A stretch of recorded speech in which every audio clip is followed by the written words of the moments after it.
سلام بچه‌ها، خوبین؟ به بساط نسیم جعبه تقسیم خیلی خوش اومدید. نسیم که از روبرو شبیه جوکای شوهرمه یه جلوی ایسکومترو نامرد نصاب بمبئی غذایی به اسم تپلی تپوی قاسمی درست میکنه میده دست مردم. اون اینجا با قاطی کردن لوله پولیکا، خیار آمریکا، گوجه و ریکا، پشم متکا و لهجه گیلکا با اتکا به دستایی که اومده از خشتکا میفته به جون این غذا که تا بال نخوردن از این کتکا. اون در نهایت با اضافه کردن عصاره دستش که رنگش همرنگ بختش هستش این غذا رو آماده میکنه که واسه سروش طبق آیین بودا تو شیشنبه ها بعد از اضافه کردن حلیله و ملیله یه چوسه شنبلیله تو روزنامه اقتصاد داغون صبح بمبئی سرو میشه و با کارت ویزیت سالن زیبایی اعظم پشت‌زن به عنوان قاشق خورده میشه. اینم ننه نسیم جعبه تقسیم بابا خانم بهناز انسازه که اگه بخوام خلاصه بگم کارش تجاوز به ذائقه مردم بمبئیه. اون که چندین بار از دست مامورای شهرداری بمبئی تو طرح جمع‌آوری غذاپزان ولگر قصر در رفته، فقط جای تیری که به سمت شلیک شده وسط پیشونیش به یادگار مونده. مشتریاش هم که بعد از مصرف این غذا غم دوقلم رو دلشون میشینه واسه رهایی از این غم دست به دامن رقص و آواز میشن، در غیر این صورت دق میکنن.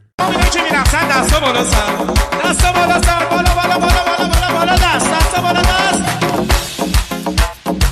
جان دلم. خب حالا اینجاش که فقط ضربه موقعشه که